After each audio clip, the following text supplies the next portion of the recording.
Now we are going to study three important terms: financial year, previous year and the assessment year. Let's see the financial year first. Normally year होता है 1 जनवरी से लेके 31 दिसंबर तक, but financial year India में it start from 1 April and ends on 31 March of the next year. For example financial year 10-11 का मतलब, financial year 10-11 का मतलब है 1 अप्रैल 2010 से लेके 31 मार्च 2011 तक का period. Now let's talk about the assessment year. Assessment year is defined under section 29 of the Income Tax Act. It's a period of 12 months commencing on 1st April every year. 1st April every year start होता है और 12 months का इसका मतलब 1st April से लेके next year के 31st March तक का period, it is called assessment year. It is a year in which income is assessed and taxed. इस साल इनकम को असेस किया जाता है और टैक्स रिकवर किया जाता है. इसको आप वसूली का साल भी बोल सकते हैं. फॉर एग्जाम्पल असेसमेंट ईयर 11-12 का मतलब है 1 अप्रैल 2011 से लेके 31 मार्च 2012 तक का period. This is called an assessment year. ये हर साल एक नया असेसमेंट ईयर आता है जिसका पीरियड रहता है 1 अप्रैल से लेके नेक्स्ट ईयर के 31 मार्च तक.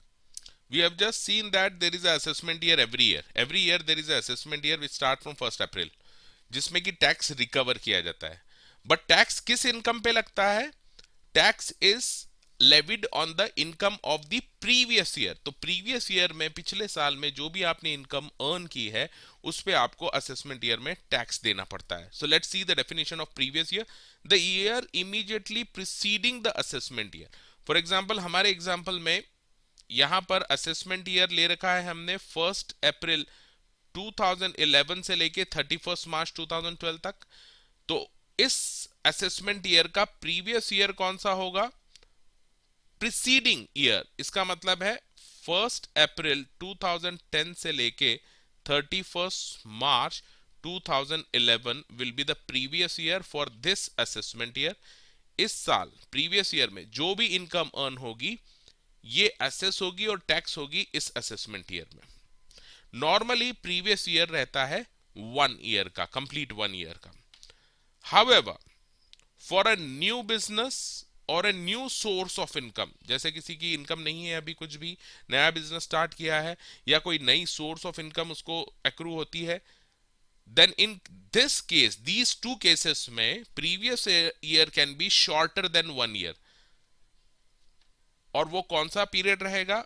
For a new business from date of setting up of business and ending on immediately next 31 March. For example Mr. X starts business on 1st of January 2010. नया बिजनेस स्टार्ट किया है तो 1 जनवरी 2010 से लेके next 31 मार्च, ये आएगी आपकी 31 मार्च 2010. ये 3 महीने का पीरियड प्रीवियस ईयर हो जाएगा इस बिजनेस के लिए. और इसका असेसमेंट ईयर कौन सा होगा? Next assessment year, that is from 1 अप्रैल 2010 से लेके 31 मार्च 2011 will be the assessment year for this previous year. For new source of income, suppose किसी पर्सन की कोई इनकम नहीं है, उसको इनकम टैक्स से कोई लेना देना नहीं in that case, but suppose new source of income आता है तो उस दिन से, जब उसको न्यू सोर्स ऑफ इनकम आता है, वहां से लेके नेक्स्ट 31 मार्च तक.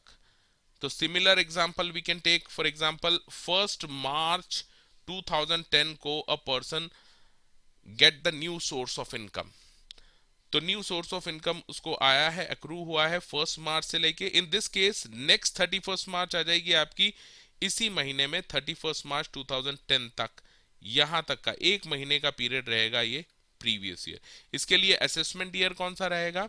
असेसमेंट ईयर स्टार्ट फ्रॉम 1 अप्रैल 2010 से लेके 31 मार्च 2011 तक.